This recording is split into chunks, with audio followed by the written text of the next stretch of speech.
Meus irmãos, minhas irmãs, vamos abrir a palavra do Senhor em dois textos das Escrituras Sagradas.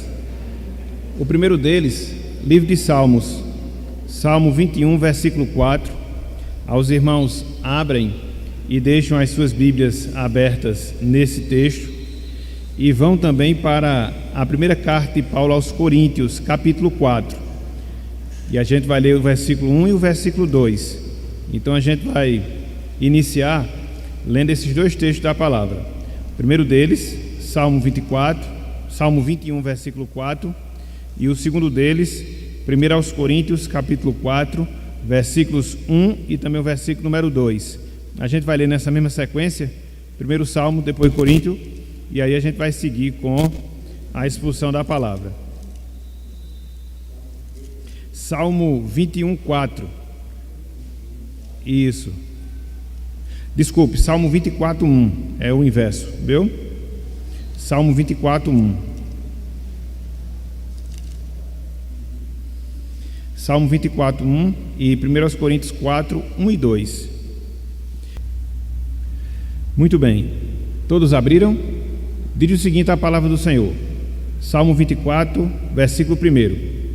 Ao Senhor pertence a terra e tudo o que nela se contém, o mundo e os que nele habitam.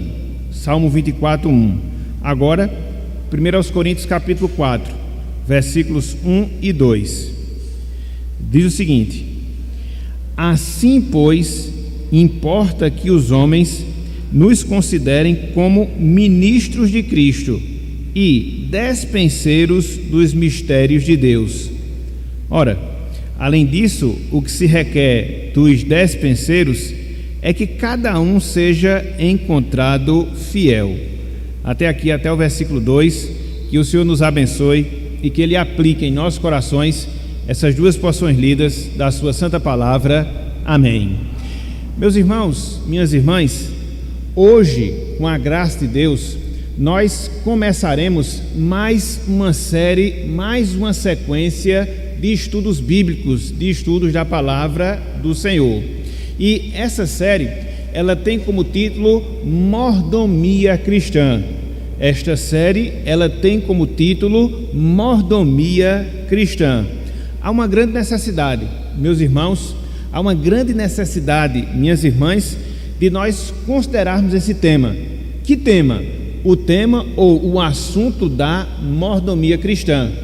E dentre várias razões, dentre vários motivos pelos quais se faz necessário nós podermos considerar esse assunto, eu queria destacar pelo menos duas razões.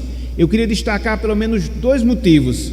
O primeiro deles, porque esse assunto, ou seja, o assunto da mordomia cristã, é um assunto bíblico, é um assunto que nós encontramos por toda a Escritura Sagrada, tanto do Antigo como também do Novo Testamento, e na medida em que nós formos estudando, na medida em que nós formos desenvolvendo esse tema, vai ficar claro a quantidade de referências, de versículos que Deus nos mostra quanto à questão da mordomia, cristã. Então, é a primeira razão. Então, é o primeiro motivo. Mordomia cristã é um assunto bíblico, mas não só isso.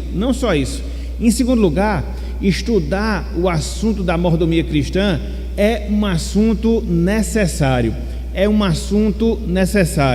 Por quê? Porque, infelizmente, meus irmãos, minhas irmãs, nós vivemos imersos dentro de um humanismo onde o homem é o centro das coisas. A gente vive imerso dentro do egocentrismo, onde o eu humano ele consegue se sobressair. Então, diante desse quadro humanista, egocentrista, se faz necessário que nós entendamos quem nós somos, qual é a nossa missão, a nossa condição de servo e aquilo para o qual Deus nos chama. Para quê? Para que nós cumpramos essa missão, para que nós desenvolvamos aquilo que Deus, dentro da sua soberania, Ele requer de cada um de nós. Então, nós precisamos estudar a mordomia cristã para que nós coloquemos as coisas em seus devidos lugares. Quem nós somos, quem Deus é e os nossos deveres em relação a Deus, os nossos deveres em relação ao Senhor. Então, na manhã de hoje, com a graça de Deus, nós vamos começar uma viagem dentro disso que nós chamamos de mordomia cristã. E a gente vai observar, na medida em que nós estudarmos, na medida em que nós considerarmos esse tema, como a mordomia cristã ela está atrelada a todos os aspectos da nossa vida, da nossa existência aqui na terra. E isso vai ficar muito claro, isso vai ficar muito perceptível. Não dá, meus irmãos, não dá, minhas irmãs, para vivermos nesse mundo sem que nós percebamos que, resumidamente, o que nós somos é isso: nós somos mordomos de Deus, nós somos mordomos do Senhor. Então, a gente vai considerar, conforme dissemos agora há pouco, tudo aquilo que a Bíblia ensina, tudo aquilo que a Bíblia mostra em relação a esse assunto. Então, hoje, a gente vai fazer como que uma abordagem geral, uma visão geral da doutrina da mordomia cristã, da doutrina da mordomia do cristão. E a gente vai trabalhar pelo menos 4 pontos. A gente vai trabalhar pelo menos 4 divisões na manhã de hoje. Em primeiro lugar, a gente vai aprender o significado da palavra mordomia e a sua aplicação dentro do aspecto cristão. Em segundo lugar, a gente vai ver a base bíblica da mordomia cristã, pelo menos no seu sentido mais geral. Em terceiro lugar, a gente vai trabalhar a importância dessa doutrina, a importância desse tema, ou seja, da mordomia cristã. E a gente vai fechar essa visão geral na manhã de hoje, considerando Cristo o nosso modelo de mordomia. Então, são 4 pontos, são 4 divisões, onde nós vamos seguir dentro dessa sequência, para que nós tenhamos essa visão mais geral, essa visão mais ampla acerca desse assunto, e a partir daqui a gente dê o pontapé inicial de uma série de vários estudos que vão versar sobre a mordomia cristã.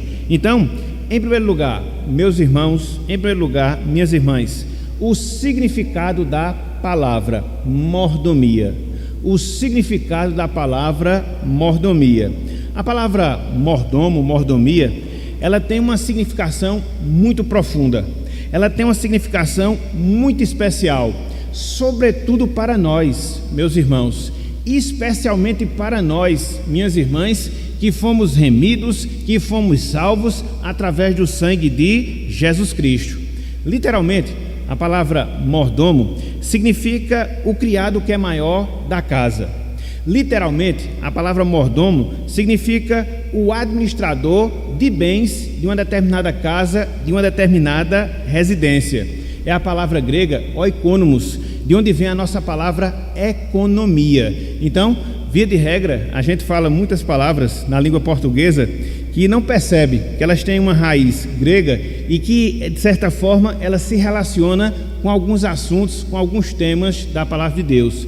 Então, quando nós falamos mordomia, quando nós falamos mordomos, nós estamos nos referindo às pessoas como administradoras, como economistas de Deus, dentro daquilo que Deus ele reserva e reserva para cada um de nós.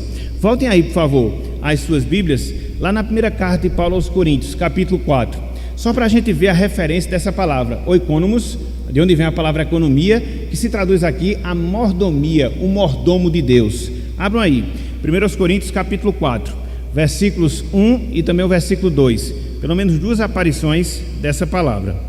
Olha só o que Paulo diz aqui. Ele está defendendo o exercício do seu ministério, ele está mostrando a excelência do ministério que Deus lhe deu. Então, dentro dessa explicação, ele faz esse destaque. Olha só o que ele diz aqui, ó. 1 Coríntios capítulo 4, versículo 1 e também o versículo 2. Acompanhe conosco. Diz o seguinte: assim, pois, veja, importa que os homens nos considerem como ministros de Cristo. E ele prossegue: e despenseiros, ou seja, mordomos, oikonomos, conforme nós falamos, dos mistérios de Deus. Então aqui o apóstolo Paulo fala em relação aos mistérios de Deus, pelo fato dele ser apóstolo, ele era esse mordomo, ele era esse administrador. Por quê? Porque Deus o impôs esse cargo, Deus lhe deu dons espirituais para que através dele, de Paulo, os mistérios de Deus pudessem ser ensinados, os mistérios de Deus pudessem ser revelados. Então, a palavra despenseiro aqui, ela pode ser traduzida como a palavra mordomo, administrador, oikonomos, vamos assim dizer, dentro do grego. Mas ele segue, versículo 2: ora, além disso, o que se requer dos despenseiros, ou seja, dos mordomos, é que cada um deles seja encontrado fiel. Então, era dessa forma que Paulo se via, era dessa maneira que Paulo se enxergava. Ele era um mordomo, um despenseiro dos mistérios, dos segredos de Deus. Ele havia sido chamado por Deus com esse objetivo, com essa finalidade, de Deus lhe mostrar, como de fato Deus mostrou, através da sua revelação, várias verdades, para que, de posse dessas verdades, o apóstolo Paulo pudesse, como mordomo, como despenseiro, ensinar as verdades de Deus. Então, literalmente falando, a palavra significa isso. Quando nós falamos mordomia cristã, quando nós falamos mordomo de Deus, no sentido mais direto, era o criado maior da casa. No sentido mais direto, era o administrador de bens de uma determinada casa.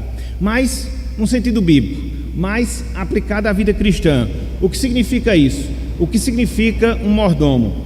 Um mordomo, meus irmãos, minhas irmãs, era alguém que se dava para administrar tudo o que o seu senhor possuía.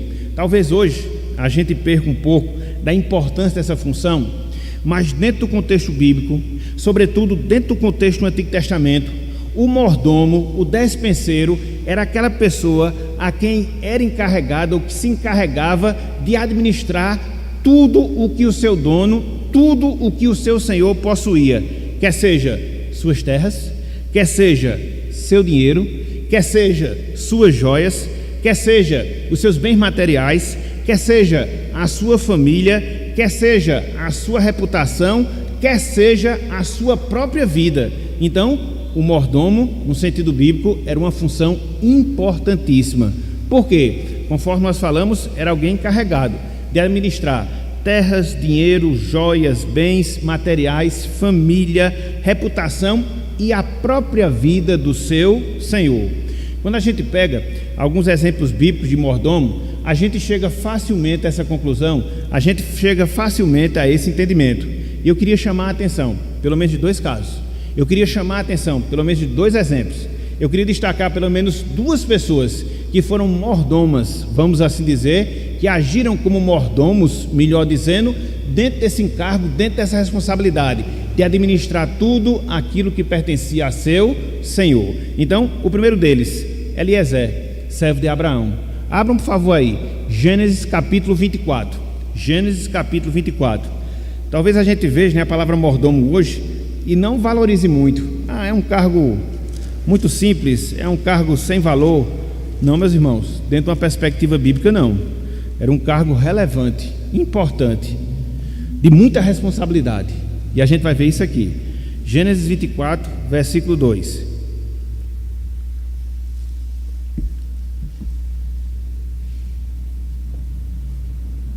Gênesis 24, versículo 2. Olha só o que diz aqui a palavra. Disse Abraão ao seu mais antigo servo da casa. Ele fazia o quê? Eliezer, veja, que governava o quê? Tudo o que possuía. No caso, Abraão possuía. E Abraão disse a ele: põe a mão por baixo da minha coxa. E aí vai começar o juramento que ele vai fazer diante de Abraão. Então, Eliezer, ele era um mordomo. Eliezer, ele era um administrador. Eliezer, ele era um economista de todas as posses de Abraão. E quando você vai ver a vida de Abraão, Abraão foi alguém que acumulou grandes, mais grandes e volumosas posses materiais. Então, era ele que administrava tudo aquilo? Não, quem administrava era Eliezer. Então, vão trazendo para a sua mente, depois que nós fizermos a aplicação espiritual, da responsabilidade que nós temos. Então, Eliezer, ele era mordomo. Eliezer, ele era servo de Abraão, o mais antigo, e ele administrava tudo aquilo que Abraão, ele possuía. Não é sem razão, e acontece isso de maneira muito clara nesse texto, que quando Abraão vai à procura de uma filha, à procura de uma mulher, melhor dizendo, para seu filho casar, a quem é que ele encarrega dessa missão? A quem é que ele encarrega dessa responsabilidade? Eliezer. Então veja que era alguém que não só administrava, mas era alguém que estava diretamente relacionado aos assuntos da família. Então Abraão podia muito bem, como pai de Isaac, fazer isso, mas ele encarrega, conforme nós vemos, ao seu servo mais antigo, ao seu mordomo, ao seu administrador. E aí você vê no versículo 4 essa demanda que Abraão ele dá a Eliezer. Olha só, Gênesis 24, 4. Ele disse, Abraão ao seu servo: mas irás, veja, a minha parentela, e daí, no caso da parentela de Abraão, tomarás esposa para Isaque, meu filho.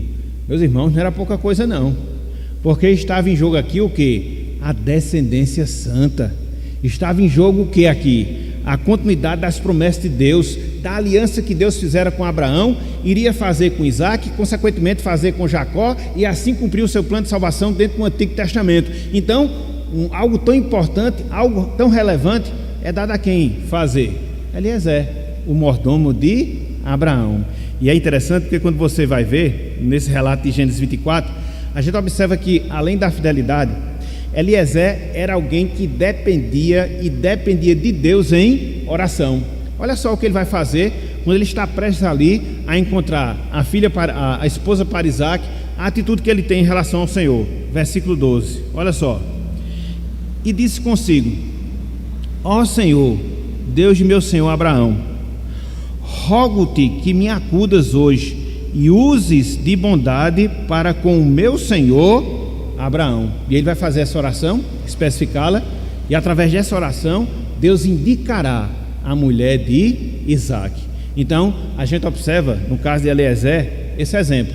Ele é alguém que dependia de Deus, ele era alguém que dependia de Deus em oração. Ele era o mordomo de Abraão, ele era o administrador de Abraão. Então vocês conseguem perceber, primeiramente através desse exemplo, que ser mordomo não era pouca coisa, que ser mordomo era algo que tinha uma grande responsabilidade e uma importância, não só no sentido material, mas inclusive nas escolhas familiares, como nós vemos aqui nesse texto. Então, a partir disso, a gente vai ter um conceito mais claro do que é ser mordomo de Deus. Então, o primeiro exemplo, o exemplo de Eliezer. O segundo exemplo, o exemplo de José do Egito. Abra um favor aí, livro de Gênesis, capítulo 39. Livro de Gênesis, capítulo 39. A gente vai ler o versículo 4 e 6. 4 e 6, ok? Todos nós sabemos, né? A epopeia pela qual passou José até chegar na casa de Potifar, a traição dos seus irmãos e tudo mais. Então veja o que vai se dar aqui. Gênesis 39, versículos 4 e 6. Olha só. Logrou José mercê perante ele, ou seja, Potifar, que era seu senhor, a quem servia, no caso, a quem José servia, e ele o pôs, veja, por mordomo de sua casa. E o que mais? E lhe passou às mãos tudo o que tinha. Tudo, meus irmãos, tudo. O mordomo, ele era essa pessoa, administrava tudo do seu senhor. Por mais posse, por mais terra, por mais propriedade que porventura ele tivesse, ao mordomo cabia essa função, administrar tudo do seu senhor. Foi o que aconteceu aqui com José. Versículo 6. Potifar tudo o que tinha confiou às mãos de José, de maneira que, tendo por mordomo, de nada sabia, além do pão com que se alimentava. José era formoso de porte e de aparência. Então ficava tudo, meus irmãos, na mão do mordomo. Aqui no caso de Potifar, ele nem sabia tudo que tinha, ele nem sabia tudo que possuía, tudo estava nas mãos de José. Pense em um cargo importante, pense em uma função relevante, pense em uma função de responsabilidade. E é interessante porque, se de um lado, através do exemplo anterior de Eliezer, a gente observa que ele era alguém que dependia de Deus em oração, A gente olha aqui para a vida de José do Egito enquanto mordomo, e qual é a qualidade, qual é a característica que sobressai dele? A fidelidade. Porque conforme nós temos aqui nesse texto, apesar de ter sido seduzido pela mulher do seu senhor, ele não abriu mão dos seus princípios e acabou sendo prejudicado e acabou sendo injustiçado por causa disso. Então, ele tinha essa consciência. Ele tinha essa consciência. Olha só o que José fala no versículo 9, quando ele está sendo seduzido pela mulher de Potifar. Ele disse, em relação ao seu senhor: ele não é maior do que eu nesta casa, e nenhuma coisa me vedou, senão a ti, porque és sua mulher. Como, pois, cometeria eu tamanha maldade e pecaria contra Deus? Então só tinha uma coisa que o mordomo ele não podia dominar, ele não podia ter. No caso aqui específico era a mulher de seu senhor, mas o resto ficava na mão dele. E é interessante, né? Porque mesmo estando só com aquela mulher, apesar de ter sido seduzido por ela, mas José, ele permaneceu fiel. Alguém já disse que caráter é aquilo que a gente faz quando ninguém vê. Então foi o que aconteceu aqui com José. Só estava ele, só estava a mulher de seu senhor, mas mesmo assim ele tinha consciência de que estava na presença de Deus, porque não obstante, caso ele adulterasse com aquela mulher, ele prejudicaria em relação ao seu senhor. Mas veja no final do versículo 9: como, pois, cometeria eu tamanha maldade e pecaria contra Deus? Em última instância, ele sabia que se adulterasse, se estivesse ali traindo seu senhor com a esposa dele, em primeira instância, ele estava pecando contra Deus. Ele tinha consciência da presença de Deus em sua vida. Então, isso é o que é, meus irmãos, minhas irmãs, ser mordomo. Isso é o que é ser mordomo no sentido mais geral. É o administrador, é o servo, é aquele que toma conta das coisas do seu senhor. Então, no sentido humano, é isso que nós encontramos na Bíblia. E no sentido espiritual, é isso que a gente vai perceber, que eu, você, todos nós somos mordomos, somos servos, somos administradores de tudo aquilo que Deus nos dá. Para quê? Para que nós tomemos posse. Para quê? Para que nós possamos usufruir ao nosso bel prazer? Não, para administrar e administrar para o Senhor. Então, quando a gente entende a mordomia dentro dessa perspectiva, quando a gente olha para as Escrituras Sagradas e percebe essa função sendo vivenciada, inclusive por alguns servos do Senhor, a gente percebe, meus irmãos, minhas irmãs, o grande privilégio que eu, você, todos nós temos de sermos mordomos de Deus. Nós não tínhamos nada, nós não temos nada, mas Deus nos pôs como seus administradores. Deus nos pôs como seus mordomos. Para quê? Para que nós possamos administrar tudo aquilo que Deus fez, tudo aquilo que Deus criou, conforme a gente vai ver no ponto próximo ou no próximo ponto. Então, nós temos esse privilégio. Nós temos esse privilégio. E por isso nós devemos nos alegrar. E por isso nós devemos nos regozijar.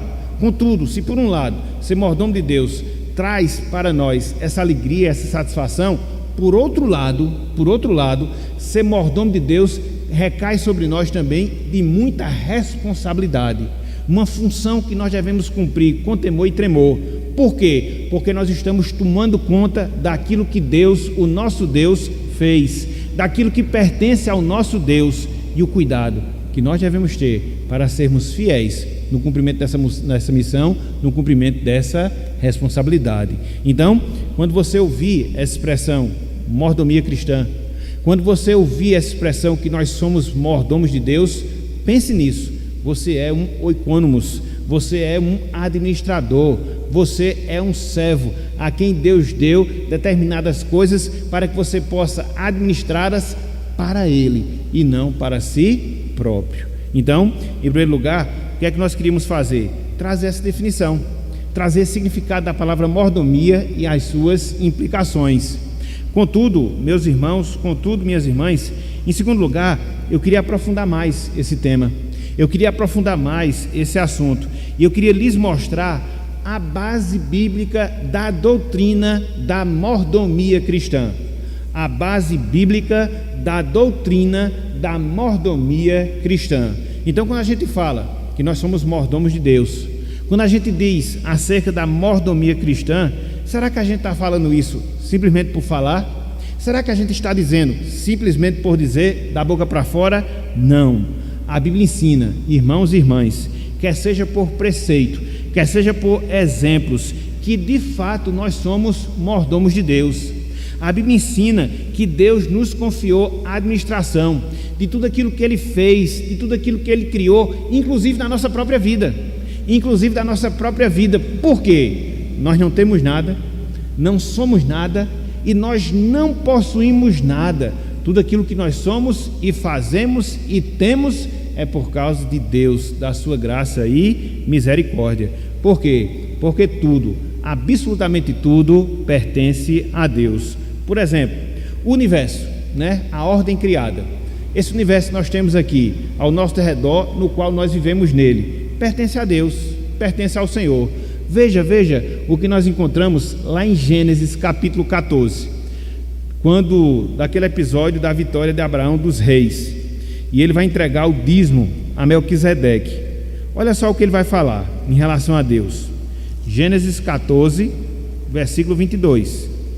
Gênesis 14, versículo 22. Isso é interessante, porque via de regra a gente tem a tendência de dizer, eu tenho isso, eu tenho aquilo, tenho um carro, tenho uma casa, tenho um terreno. Não, você administra, você não tem nada. Nós não temos nada. Até porque se você tivesse, quando morresse, levasse dentro do caixão. Você não leva, então isso significa dizer que você não tem nada. É como a Bíblia diz, a gente veio nu para esse mundo e a gente volta nu também depois dele. Então não temos nada. E quem é que tem todas as coisas? A quem pertencem todas as coisas? A gente vai encontrar aqui a resposta. Gênesis 14, versículo 22. Diz o seguinte: mas Abrão lhe respondeu: levanto a mão ao Senhor. A quem? O Deus Altíssimo. Deus é o Elion. E quem é esse Deus? O que possui os céus e a terra. Então, meus irmãos, os céus, a terra, tudo pertence a Deus. Tudo pertence a Deus.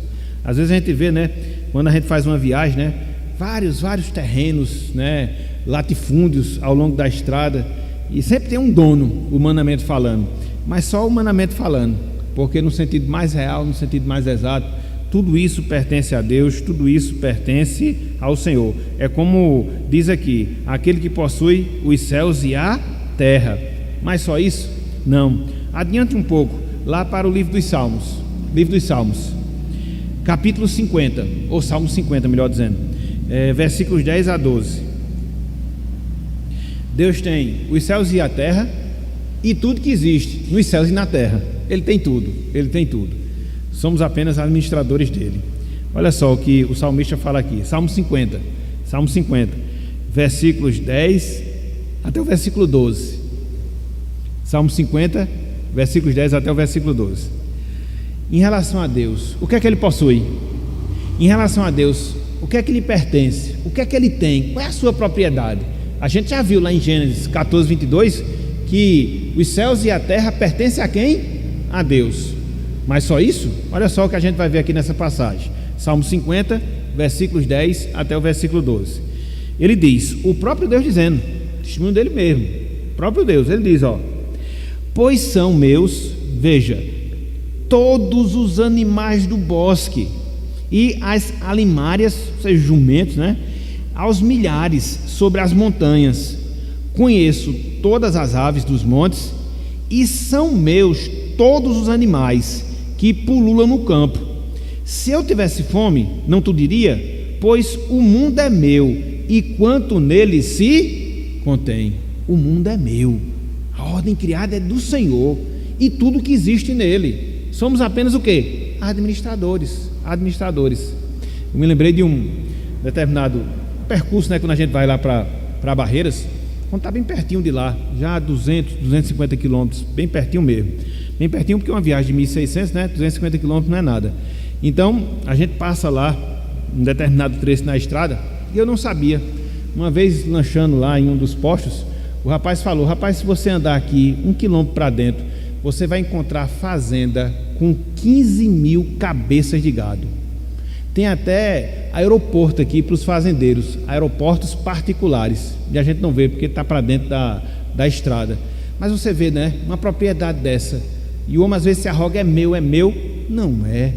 Tanto é que ele não leva quando morre, ele apenas administra durante o período do tempo em que ele está aqui na terra, e às vezes nem isso, e às vezes nem isso, e às vezes nem isso. Então, a quem pertence todas as coisas? Deus, quer seja no céu, quer seja na terra, e tudo que está no céu e tudo que está na terra, inclusive os animais. E aí, dentro desse processo, o que é que nós somos? Somos administradores. Dentro desse processo, Deus delegou a mim, a você, a todos nós, para que nós possamos administrar aquilo que pertence a Deus, sermos mordomos seus.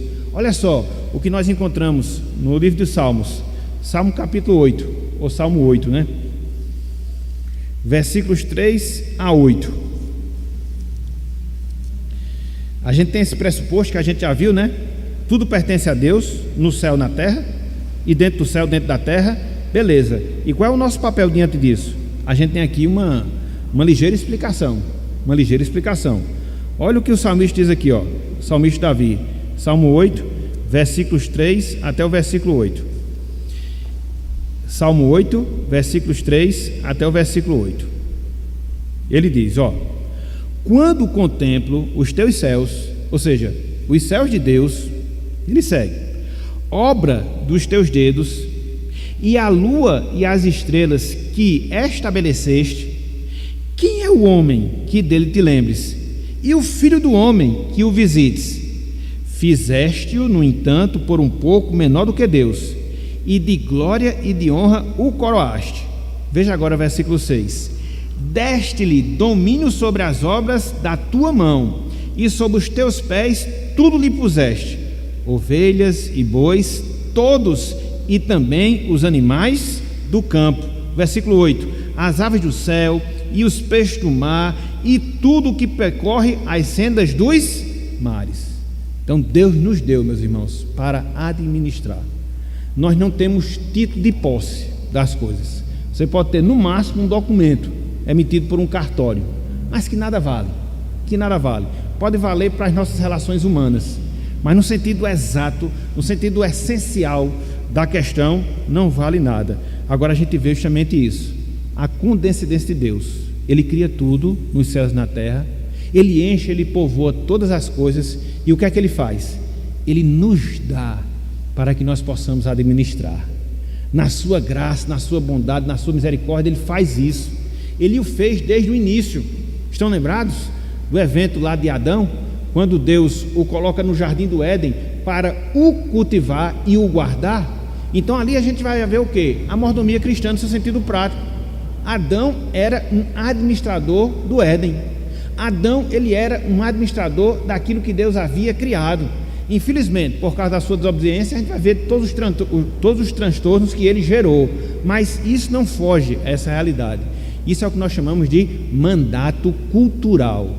Deus, no que diz respeito à sua relação conosco, pelo fato de nós termos sido feitos em mais semelhança dele, ele nos incumbe de determinadas responsabilidades, ele nos dá determinados compromissos, ele nos dá determinadas obrigações, dentre elas, de nós administrarmos com tudo que existe o mundo que ele criou, de sorte que a gente vai prestar conta dele, ou prestar conta com ele daquilo que a gente fez ou deixou de fazer dentro desse encargo, dentro dessa responsabilidade que ele nos outorgou. Então veja, a base bíblica da doutrina: tudo pertence a Deus, quer seja na terra, quer seja nos céus, e o que existe dentro deles. E o que é que Deus faz? Nos dá.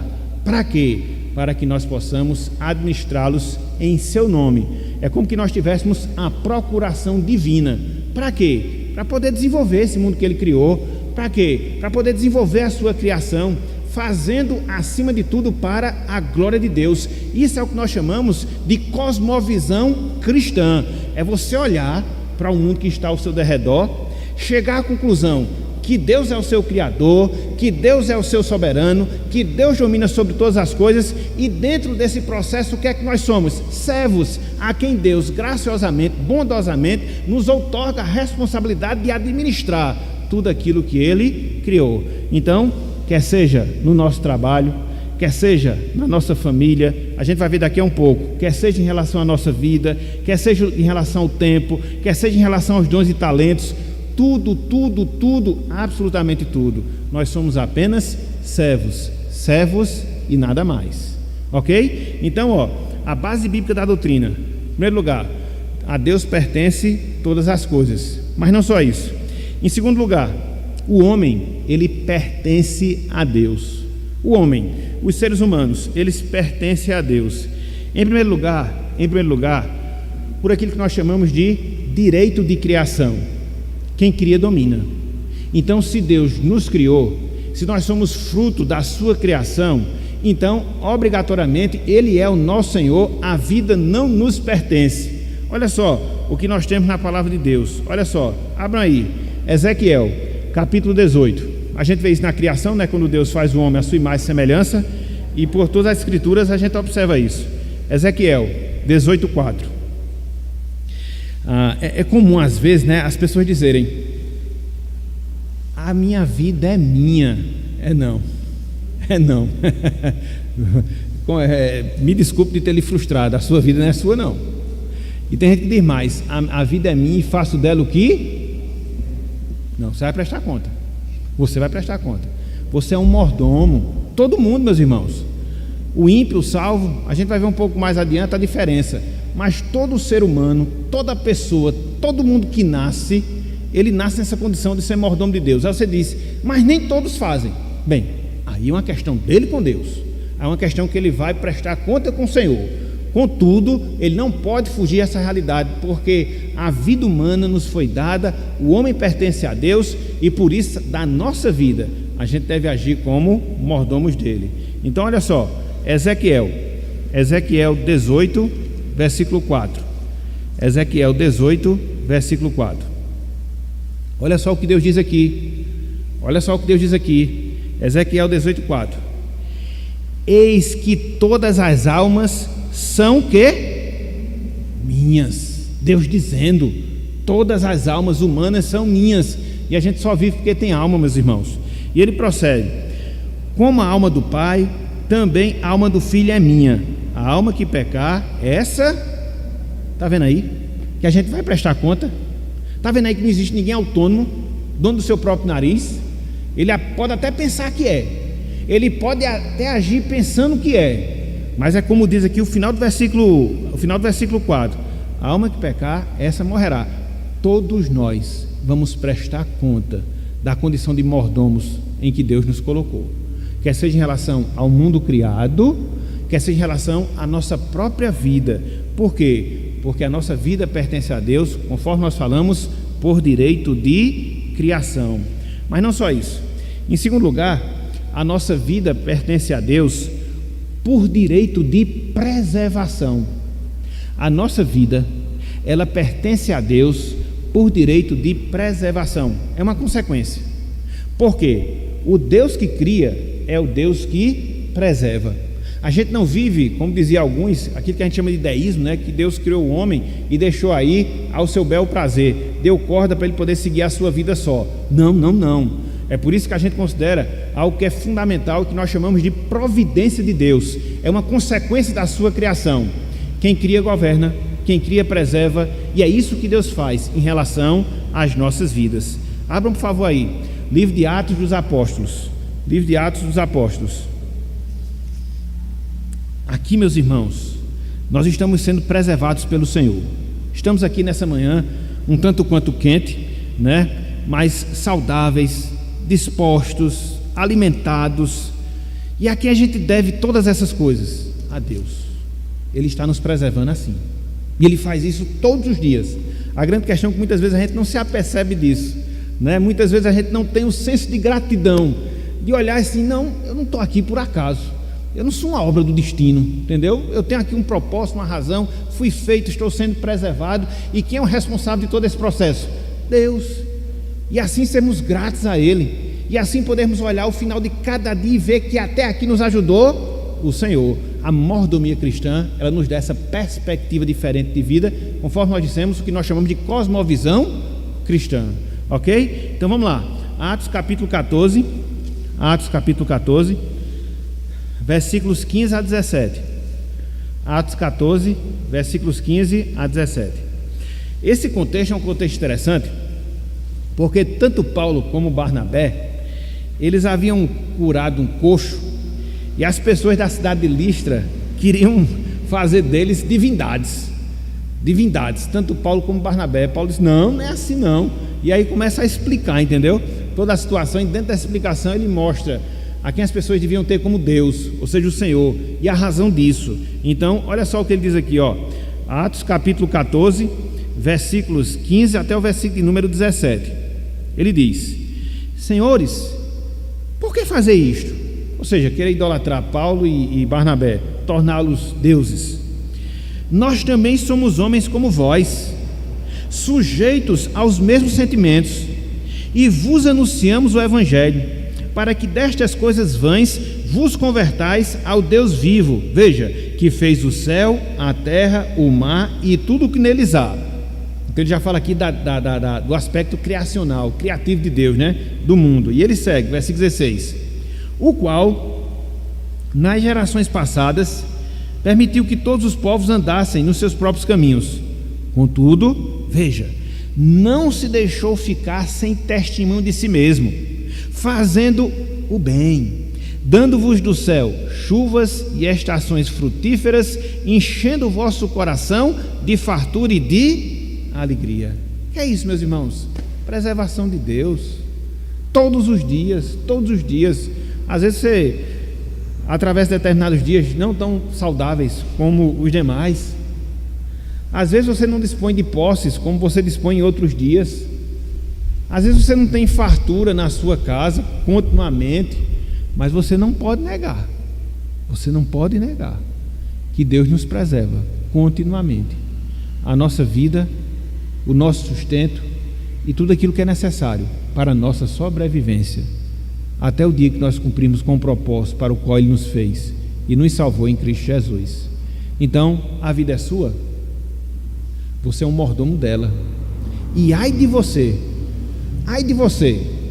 se não administrar a sua vida da maneira que Deus quer. Ai de você se não for um mordomo da sua vida para a glória de Deus.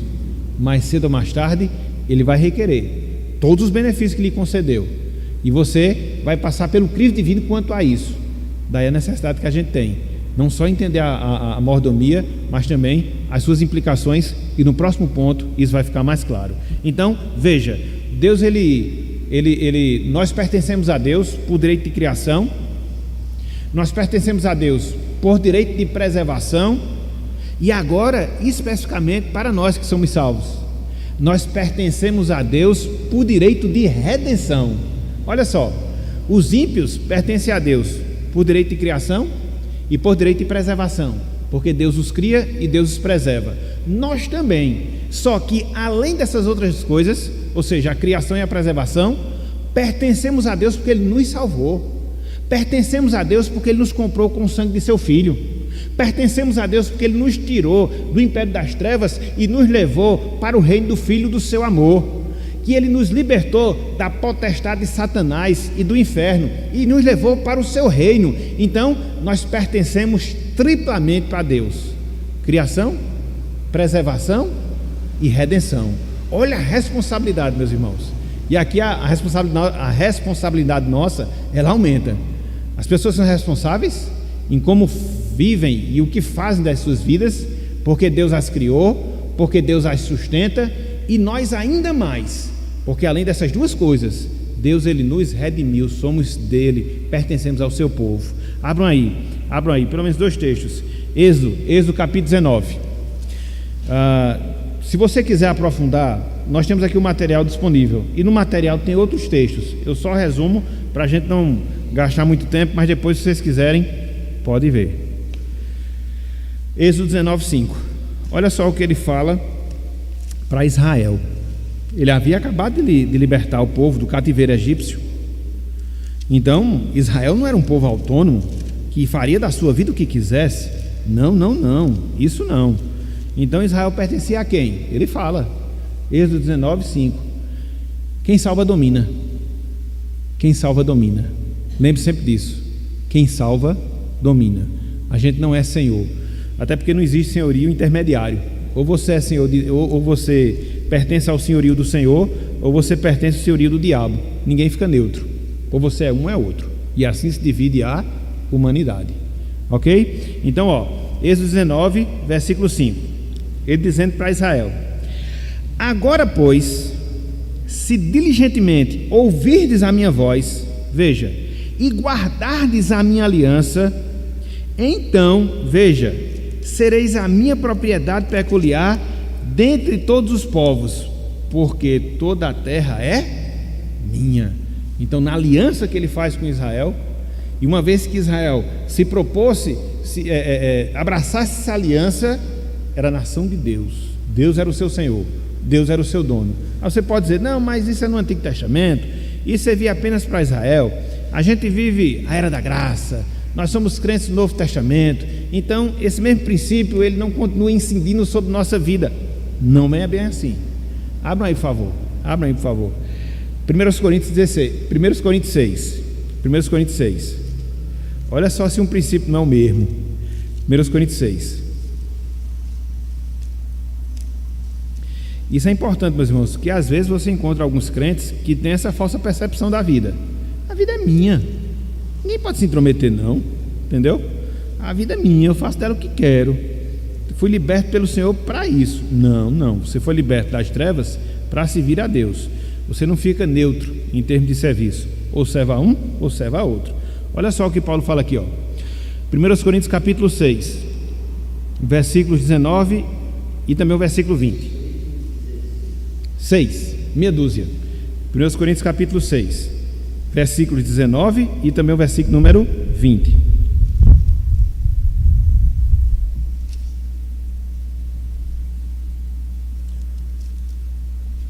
Olha só: acaso não sabeis que o vosso corpo é santuário do Espírito Santo, que está em vós, veja, o qual, no caso, o Espírito Santo, tendes da parte de Deus, olha só, e que não sois de vós mesmos?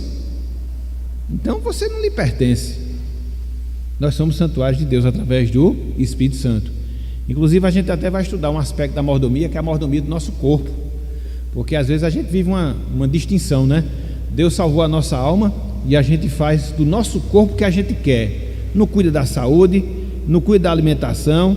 Não é assim não. Nós somos mordomos do nosso corpo também, e a gente tem que ter esse cuidado, inclusive com implicações relacionadas à nossa própria saúde, por mais difícil que seja, mas é uma realidade que também recai sobre a nossa vida. E ele fala, versículo 20: porque fostes comprado por preço, agora pois glorificai a Deus no vosso corpo. Nós fomos comprados, meus irmãos, por preço.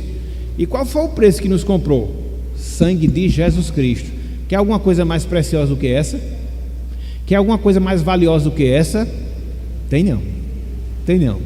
Então nós pertencemos a Deus também por direito de redenção, por direito de criação, por direito de preservação e por direito de redenção. Então a nossa vida também pertence a Deus, a nossa vida também pertence ao Senhor, e nós somos mordomos dela, quer ser da criação no sentido geral, quer ser da nossa própria vida, porque a Deus pertence o mundo e porque a Deus pertence a vida humana. Então, que nós tenhamos, meus irmãos, que nós tenhamos, minhas irmãs, plena consciência disso. Todos nós estamos na condição de mordomos, somos apenas administradores. Mesmo que você não aceite, mesmo que você não queira, a realidade estará posta e ela não vai ser mudada. Então cabe a nós agirmos conforme Deus quer que nós hajamos. Então, em primeiro lugar, nós já vimos o significado da palavra mordomo e mordomia. Em segundo lugar, acabamos de ver a base bíblica da doutrina. E em terceiro lugar, eu queria que nós considerássemos a importância da mordomia cristã. Por que é tão importante a gente aprender isso? Por que é tão benéfico entendermos essas coisas e aplicarmos em nossa vida? Por que é relevante nós sabermos que nós somos mordomos de Deus. Em que isso impacta a nossa vida? E a gente pode ver pelo menos 1, 2, 3 impactos, 3 consequências, 3 resultados. Em primeiro lugar, aprendermos sobre a mordomia cristã gera em nós aquilo que nós chamamos de senso do sagrado. Gera em nós aquilo que nós chamamos de senso do sagrado. Via de regra, irmãos e irmãs, a gente cai no erro de criarmos aquilo que nós chamamos de dicotomia na nossa vida. Eu tenho a minha vida secular e eu tenho a minha vida religiosa. Então, quando chega o domingo, por exemplo, é o dia do Senhor, então eu vou ter meu dia religioso. Vou para a igreja, vou manter comunhão com os meus irmãos, vou adorar a Deus e assim sucessivamente. Mas chega a segunda-feira e começam as minhas responsabilidades seculares, então eu vou para outro nível, outro aspecto da minha vida que não tem nada a ver com a minha vida, que não tem nada a ver com a minha vida religiosa. Não. É um erro, é um pecado, é uma falha.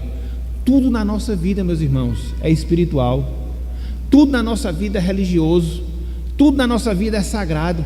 Quando você está lá no seu ambiente de trabalho e que você está cumprindo ali com as suas responsabilidades de maneira correta, de maneira fiel, você está cultuando a Deus da mesma forma que você está cultuando a Deus quando você está lendo a palavra dele. Não existe diferença não. Às vezes a gente cai no erro. O que é dentro da igreja é sagrado, o que é espiritual é virtuoso também, mas tem que ser um reflexo daquilo que a gente vivencia ao longo da nossa vida.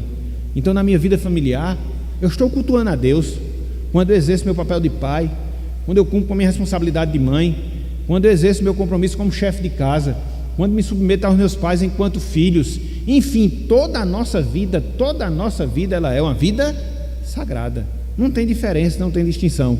Quando a gente faz essa diferença, a gente se assemelha muito aos romanistas, né? Tanto é que nas festas religiosas deles sempre tem isso, né? A parte profana e a parte sagrada. Então eles vão para a missa, se confessam, aquele negócio todo. Depois termina, não, agora vamos entrar na parte profana, como se fossem coisas diferentes. Não, o nosso espiritual afeta o nosso secular, e o nosso secular é uma continuidade do nosso espiritual. É aquilo que os puritanos chamavam de culto contínuo a Deus. Então você cultua a Deus corporativamente na igreja, e quando sai dela, você continua cultuando a Deus. Então isso é o que nós chamamos de senso do sagrado. Abram aí, por favor, Romanos capítulo 14. Tocou, e a gente vai ter que só andar um pouquinho mais. Romanos capítulo 14.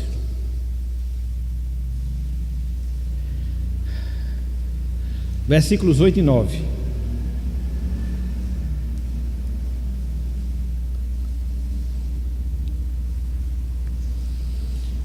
Olha só o que Paulo fala aqui, meus irmãos. E é porque eu nem citei 1 Coríntios 10, 31.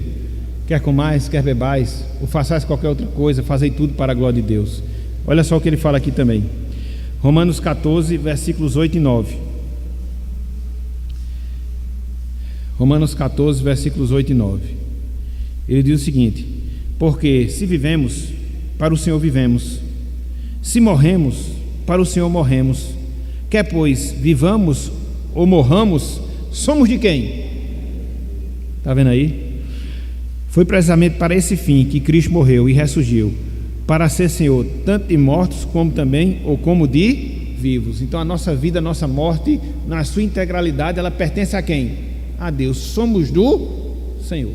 Então eu sou do Senhor quando eu estou na minha repartição pública, eu sou do Senhor quando eu estou no meu negócio, eu sou do Senhor quando eu estou em minha família, eu sou do Senhor quando eu estou na igreja, em tudo que eu faço e onde eu estou. Então, sou um mordomo. Isso gera em nós o senso de sagrado. Em segundo lugar, a mordomia cristã gera em nós responsabilidade. Por quê? Porque a gente recebeu, conforme nós vimos, aquilo que nós chamamos de mandato cultural. Deus pegou da sua criação, Deus nos deu da sua vida e nos concedeu para que nós possamos administrá-lo para a sua glória. Então, o que é que eu devo fazer? Ficar parado? O que é que eu devo fazer? Não devo desenvolver? O que é que eu devo fazer? Continuar na minha mesmice de vida? Não. Estão lembrados da parábola dos talentos, que a gente encontra lá em Mateus capítulo 25? Um recebeu 5, multiplicou para mais 5. Um recebeu 2, multiplicou para mais 2. Um recebeu 1, multiplicou para mais 1. Foi não? Não, foi não, escondeu. Mas teve o dia que todos eles compareceram perante o Senhor. A quem tinha multiplicado se deu mais. E aquele que não multiplicou, até aquilo que ele tinha, lhe foi o quê? Tirado. O que é que você está fazendo com a sua vida? O que é que você está fazendo com seus dons, com seus talentos? O que é que você está fazendo com o seu tempo? O que é que você está fazendo com as suas posses? Saiba disso, irmãos e irmãs. Um dia nós daremos conta de tudo aquilo que Deus nos pôs como administradores. E diante dos homens, a gente pode até criar justificativas. Não mais, não mais. A gente já tem essa expressão já gravada na nossa mente, né? Não mais, não mais. Mas diante de Deus não vai ter não mais. Lembre-se daquilo que Cristo disse: a quem muito é dado, muito será. Pronto, essa é a palavra de Deus. E por isso a gente precisa saber da nossa responsabilidade. Se Deus lhe deu muito, muito dom, muita posse, muito tempo, muitas condições, multiplique, multiplique, multiplique, multiplique, multiplique. Se Ele deu um pouquinho, multiplique um pouquinho também. Você só não pode ficar o quê? Parado. Isso não, porque você tem responsabilidade. Você é um mordomo de Deus. Então veja, a mordomia cristã produz senso do sagrado. A mordomia cristã gera responsabilidade. A mordomia cristã proporciona dependência. A mordomia cristã proporciona dependência. Se eu sei que eu sou um servo, e se eu sei que eu sou apenas um mordomo do Senhor, o que é que eu devo fazer para cumprir com aquilo que Ele quer de mim? Busca, no caso buscar Ele, buscar ao Senhor, depender dEle, da sua graça, do seu fortalecimento, da sua capacitação, até porque não sou eu mesmo, é Deus agindo em mim. Olha só o que Paulo fala em 1 Coríntios capítulo 15. Abram por favor aí, 1 Coríntios capítulo 15. Ele tinha sido chamado para ser apóstolo. E 1 Coríntios 15, versículos 9 e 10. Mas Paulo tinha um senso de dependência de Deus muito grande. Sabia que tudo que tinha feito não era ele, mas era a graça de Deus nele. 1 Coríntios 15, versículos 9 e 10. 9 e 10. Olha só: porque eu sou o menor dos apóstolos, que nem mesmo não sou digno, que mesmo não sou digno de... Desculpa, vou pegar do início aqui que eu já misturei a leitura. Porque eu sou o menor dos apóstolos, que mesmo não sou digno de ser chamado apóstolo, porque persegui a igreja de Deus. Veja, mas pela graça de Deus sou o que sou, e a sua graça que me foi concedida não se tornou vã. Antes trabalhei muito mais do que todos eles. Todavia, não eu, mas o quê? Mas a graça de Deus comigo. Então Paulo tinha esse senso de dependência. Não sou eu que faço, mas é a graça de Deus que faz em mim e por mim e através de mim. Então, meus irmãos, a importância de nós trabalharmos essa questão da mordomia cristã. Em primeiro lugar, quebra a barreira entre o secular e o sagrado e faz com que a gente tenha uma visão mais ampla do sagrado. Em segundo lugar, gera responsabilidades de desenvolvermos aquilo que Deus nos colocou para que nós possamos desenvolver. E em terceiro lugar, proporciona em nós dependência e dependência de Deus. Eu vou precisar dele para cumprir com a responsabilidade para a qual ele me chamou. Então, a importância da mordomia cristã. Para fechar, Cristo, o modelo de mordomia. Cristo, o modelo de mordomia. Em quarto lugar, Cristo não só ilustra a verdade da mordomia cristã nos seus ensinos, mas ele ilustra de modo muito claro e sobremodo inspirador na sua própria vida. Em outras palavras, Cristo não apenas ensinou acerca da mordomia cristã, ele é referência para nós de um mordomo de Deus. Olha só o que ele nos fala lá no Evangelho de João, capítulo 4, versículo 34. Abram aí, Evangelho de João, capítulo 4, versículo 34. Deus havia designado uma missão para o Filho. Ele era mordomo nesse sentido. A missão da nossa salvação. E não era pouca coisa não, viu? Não era pouca coisa, não. E olha só o que ele falou, João 4,34, como exemplo perfeito de mordomo de Deus. João 4,34. Ele disse, Evangelho de João, viu? 4,34.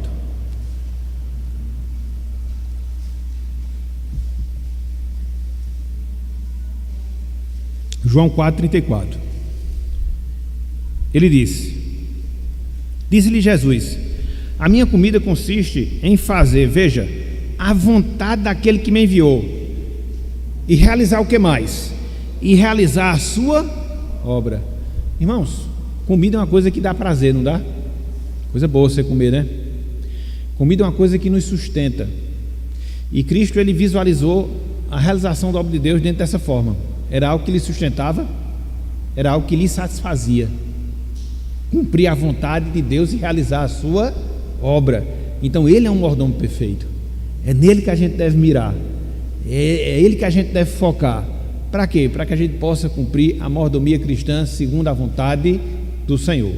Então, que ele seja esse modelo, que ele seja essa referência e que nós possamos seguir nos seus passos. Por quê? Porque foi ele que nos salvou com esse objetivo, com essa finalidade. Foi aquilo que a gente já viu no ponto anterior.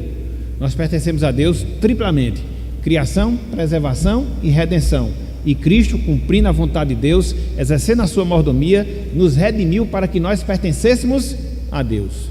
E é nele que nós devemos focar a nossa visão e ter como seu padrão de vida o exemplo perfeito para cada um de nós. Então, em quarto lugar, Cristo, o modelo perfeito de mordomia cristã. Então, hoje, meus irmãos, minhas irmãs, a gente deu o pontapé inicial acerca dessa série de estudos que a gente vai fazer acerca da mordomia cristã. E dentro dessa visão geral, o que nós queríamos era justamente isso: despertar em nós essa consciência de que nós somos mordomos e nos estimular cada vez mais a necessidade de exercermos a nossa mordomia cristã. Então, que você pense no que nós vimos, que você pense no que nós estudamos e que nós possamos, a partir de hoje, dentro dessa compreensão mais precisa, viver a nossa mordomia cristã para a glória de nosso Deus. Então, que Ele nos abençoe e que Ele aplique a sua santa palavra em nossos corações, em nossas mentes. Amém.